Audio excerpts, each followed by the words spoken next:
Hi friends, ಈ ವಿಡಿಯೋವನ್ನು ಸಂಪೂರ್ಣವಾಗಿ ನೋಡಿ, ಏಕೆಂದರೆ ಇಂದು ನಾವು ಹೇಳಲಿರುವ ನೆಲ್ಲಿಕಾಯಿ ಜ್ಯೂಸ್ ಆರೋಗ್ಯಕ್ಕೆ ಮಾತ್ರವಲ್ಲ ಜೀವನ ಶಕ್ತಿಗೂ ಎಷ್ಟು ಉಪಯುಕ್ತ ಅಂತ ನೀವು ತಿಳಿತಾ ಇರ್ತೀರ.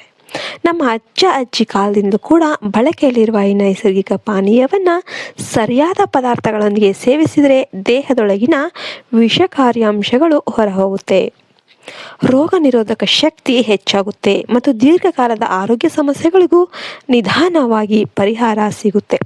ನೆಲ್ಲಿಕಾಯಿ ಅಂದರೆ ವಿಟಮಿನ್ ಸಿಯ ಗಣಿ. ಇದು ರಕ್ತ ಶುದ್ಧೀಕರಣಕ್ಕೆ ಅತ್ಯಂತ ಪರಿಣಾಮಕಾರಿ.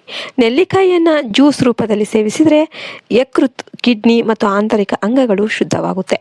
ಈಗ ಈ ಜ್ಯೂಸ್ಗೆ ನಾವು ಸೇರಿಸುವ ಪ್ರತಿಯೊಂದು ಪದಾರ್ಥವೂ ಕೂಡ ಔಷಧೀಯ ಗುಣವನ್ನು ಹೊಂದಿದೆ. ಲವಂಗ ಶರೀರದೊಳಗೆ ಬ್ಯಾಕ್ಟೀರಿಯಾ ಮತ್ತು ವೈರಸ್ಗಳನ್ನು ನಾಶ ಮಾಡುತ್ತೆ, ಉಸಿರಾಟದ ಸಮಸ್ಯೆಗಳಿಗೆ ಉತ್ತಮ ಆಗಿರುತ್ತೆ. ಇನ್ನು ಕಾಳುಮೆಣಸು ದೇಹದ ಮೆಟಾಬಾಲಿಸಮನ್ನು ಹೆಚ್ಚಿಸಿ ಜೀರ್ಣಕ್ರಿಯೆಯನ್ನು ಬಲಪಡಿಸುತ್ತೆ, ದೇಹದಲ್ಲಿ ಜಮಾಯಿಸಿದ ಕೊಬ್ಬನ್ನು ಕರಗಿಸುವುದಕ್ಕೆ ಇದು ಸಹಾಯ ಮಾಡುತ್ತೆ. ಬೆಳ್ಳುಳ್ಳಿ ಒಂದು ನೈಸರ್ಗಿಕ ಆ್ಯಂಟಿಬಯೋಟಿಕ್ ಮತ್ತು ರಕ್ತದೊತ್ತಡ ನಿಯಂತ್ರಣ ಮಾಡಿ ಕೊಲೆಸ್ಟ್ರಾಲ್ ಕಡಿಮೆ ಮಾಡುತ್ತೆ ಮತ್ತು ಹೃದಯವನ್ನು ಬಲಪಡಿಸುವಲ್ಲಿ ಮಹತ್ವದ ಪಾತ್ರವನ್ನು ವಹಿಸುತ್ತೆ. ಶುಂಠಿ ದೇಹದೊಳಗಿನ ಉರಿಯೂತವನ್ನು ಕಡಿಮೆ ಮಾಡಿ ಜೀರ್ಣಕ್ರಿಯೆಯನ್ನು ಸರಿಪಡಿಸುತ್ತೆ, ವಾಕರಿಕೆ ಮತ್ತು ಗ್ಯಾಸ್ಟ್ರಿಕ್ ಸಮಸ್ಯೆಗಳಿಗೆ ಅತ್ಯುತ್ತಮ ಪರಿಹಾರ. ಇನ್ನು ಅರಿಶಿನ ದೇಹದೊಳಗಿನ ವಿಷಕಾರಿ ಅಂಶಗಳನ್ನು ಹೊರಹಾಕಿ ರೋಗ ನಿರೋಧಕ ಶಕ್ತಿಯನ್ನು ಹೆಚ್ಚಿಸುತ್ತೆ, ಕ್ಯಾನ್ಸರ್ ಕೋಶಗಳ ಬೆಳವಣಿಗೆಯನ್ನು ತಡೆಗಟ್ಟುವ ಶಕ್ತಿ ಈ ಅರಿಶಿಣದಲ್ಲಿ ಇದೆ. ಈ ಎಲ್ಲ ಪದಾರ್ಥಗಳನ್ನು ಸೇರಿಸಿ ತಯಾರಿಸುವ ನೆಲ್ಲಿಕಾಯಿ ಜ್ಯೂಸು ಒಂದು ಸಂಪೂರ್ಣ ಔಷಧಿ ಇದ್ದಂತೆ. ಈಗ ತಯಾರಿಸುವ ವಿಧಾನವನ್ನು ನಾವು ತಿಳ್ಕೊಳ್ಳೋಣ.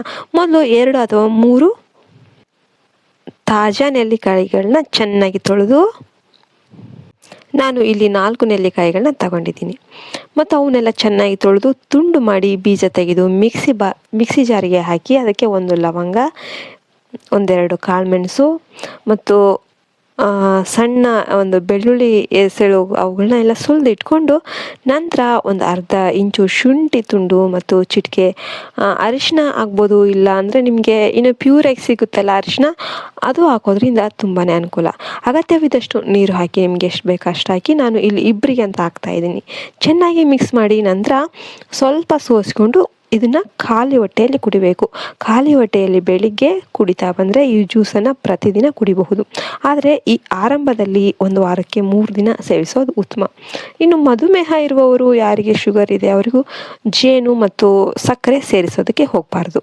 ಗರ್ಭಿಣಿಯರು ಮತ್ತು ಯಾವುದೇ ಒಂದು ಗಂಭೀರ ಔಷಧ ಸೇವನೆ ಯಾರ್ಯಾರು ಮಾಡ್ತಿದ್ದೀರೋ ಅವರೆಲ್ಲ ಡಾಕ್ಟರ್ ಸಲಹೆ ಪಡೆದು ಸೇವಿಸಬೇಕು.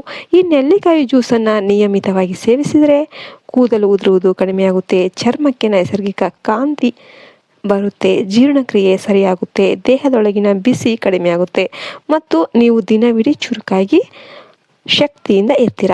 ಇದು ಯಾವುದೇ ಒಂದು ಕೃತಕ ಪಾನೀಯ ಅಲ್ಲ, ಇದು ಪ್ರಕೃತಿಯ ಕೊಡುಗೆ. ಈ ಮಾಹಿತಿ ನಿಮಗೆ ಉಪಯುಕ್ತ ಆಯಿತು ಅಂತ ನಾನು ಭಾವಿಸ್ತೇನೆ. ಇದು ಎಷ್ಟೊಂದು ಪರಿಣಾಮಕಾರಿ ಅಂತ ನಿಮಗೆ 15 ಡೇಸಲ್ಲೇ ಗೊತ್ತಾಗುತ್ತೆ. ಎಂಥ ಕೆಮ್ಮಿದ್ರೂ ಕೂಡ ಮ್ಯಾಜಿಕ್ ಥರ ಹೋಗುತ್ತೆ. ಇದು ನನ್ನ ಸ್ವಂತ ಎಕ್ಸ್ಪೀರಿಯನ್ಸಿಂದ ನಾನು ಹೇಳ್ತಿರೋದು. ಇದು ಪ್ರಕೃತಿಯ ಮಹಾ ಕೊಡುಗೆ. ನೆಲ್ಲಿಕಾಯಿ ಅಂದ್ರೇ ಅಮೃತ ಇದ್ದಂಗೆ. ಈ ವಿಡಿಯೋಗೆ ಲೈಕ್ ಮಾಡಿ, ಶೇರ್ ಮಾಡಿ ಮತ್ತು ಇಂತಹ ಇನ್ನಷ್ಟು ಆರೋಗ್ಯಕರ ವಿಷಯಗಳಿಗಾಗಿ ಚಾನಲ್ನ ಸಬ್ಸ್ಕ್ರೈಬ್ ಮಾಡಿ, ಫಾಲೋ ಮಾಡಿ.